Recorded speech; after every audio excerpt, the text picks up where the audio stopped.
Oke, Assalamualaikum warahmatullahi wabarakatuh.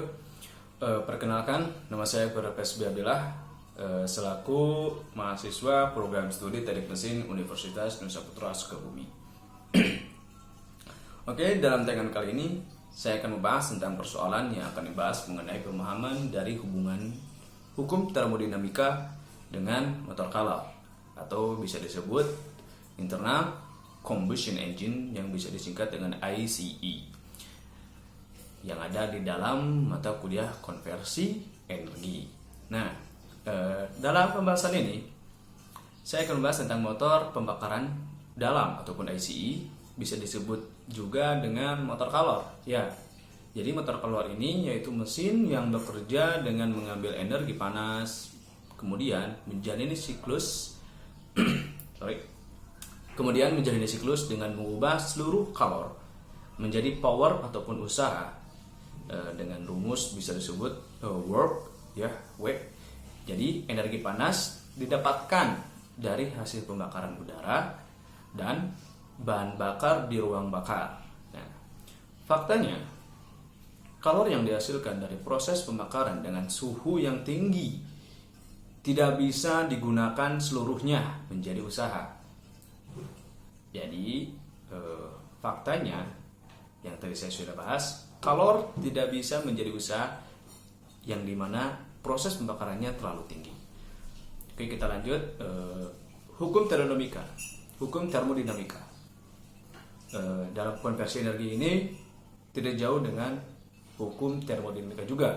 Jadi hukum ini membahas tentang kesetimbangan termal yang berlaku secara universal ataupun global. Artinya, zat ataupun materi benda apapun akan memiliki kesetimbangan termal yang sama jika disatukan. Nah, ketika dua sistem berada dalam kesetimbangan termal dengan sistem ketiga, maka mereka berada dalam kesetimbangan termal satu sama lain. Oke. Nah, kita lanjut ke bunyi hukum termodinamika 1 yang ada kaitannya dengan internal combustion engine. Oke. Hukum termodinamika selanjutnya menjelaskan tentang kekekalan energi. Jadi, hukum termodinamika ini yang pertama yaitu menjelaskan tentang kekekalan energi. Nah, energi tersebut tidak dapat diciptakan dan dimusnahkan, melainkan hanya dapat berubah bentuk. Sesuai dengan hukum ini, hukum termodinamika 1, terdapat persamaan matematika sebagai berikut. Ya, kalau bisa disebut sih rumusnya. Jadi rumusnya itu dalam termodinamika hukum 1, Q besar bisa disebut dengan kalor ataupun panas yang diterima ataupun yang dilepas dengan satuan joule. Ya. W di sini bisa disebut dengan work, ya, atau energi ataupun usaha. Nah, selanjutnya ada delta U, yaitu perubahan energi changing. Oke. Kita lanjut. Perubahan energi thermal ataupun kalor yang terjadi pada mesin kalor, ya, internal combustion engine ini tidak pernah lepas dari kinerja siklus yang terjadi di dalam ruang bakar tersebut. Jadi hal ini didasari pada siklus Carnot pada teori termodinamika, di mana siklus Carnot tersebut adalah siklus Carnot merupakan siklus pada mesin kalor ideal dengan raihan efisiensi. Nah, lantas dalam siklus Carnot ini mempunyai efisiensi maksimal. Siklus Carnot terdiri dari dua proses isotermal dan dua proses isentropik, atau bisa disebut dengan adiabatik reversible. Untuk lebih jelasnya bisa searching ya. Untuk kita lanjut. Dalam siklus Carnot, pembuangan kalor terjadi pada proses dari Nah, berdasarkan siklus tersebut, maka sebagian kalor diubah menjadi usaha ataupun power. Hanya saja sebagian dan tidak seluruhnya. Karena memang tidak seluruhnya bisa. Jadi hanya sebagian saja untuk bisa merubah kalor menjadi usaha. Nah, pada hukum termodinamika 1, Q yaitu kalor yang diterima suatu sistem diubah menjadi perubahan energi dalam. Oke, yang bisa disebut dengan delta U ya di dalam rumusnya, dan usaha work.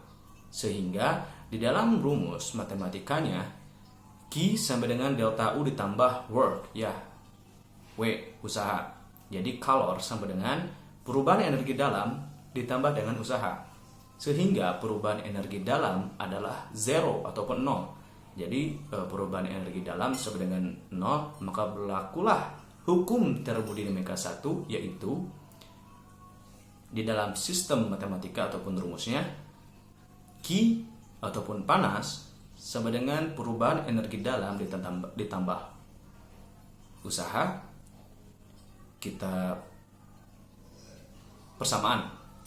Kita menggunakan persamaan, panas sama dengan delta U, yaitu ya yang tadi saya bahas, delta U sama dengan 0 ditambah usaha. Nah, jadi panas ataupun Q ini sama dengan work ataupun usaha, atau usaha total atau W total sama dengan kalor total. Nah, jadi persamaannya seperti itu dalam hukum termodinamika 1.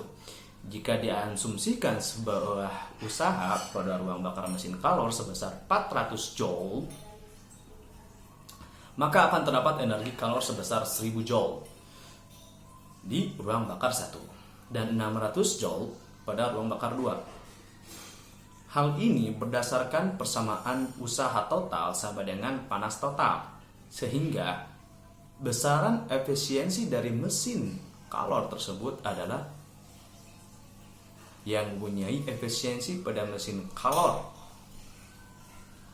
N sama dengan 40% sama dengan 400 Joule dibagi 600 Joule dikali 100. Nah, untuk rumusnya N jadi 400 Joule-nya itu ya adalah usaha, dan 600 Joule-nya itu adalah panas ke 1 dikali 100%. Karena usaha sama dengan panas 1 dikurangi panas 2, ya Q1 dan Q2.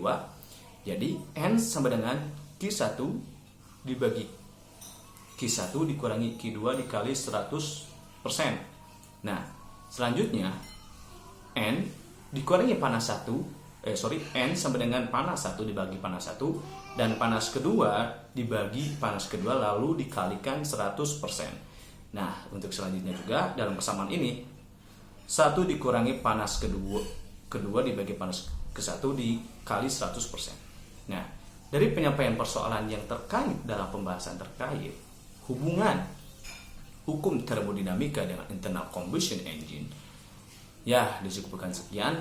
Ya mohon maaf bila ada yang kurang dan ada kesalahpahaman, kata yang tidak sopan pula, dan saya pun dalam masih tahap pembelajaran.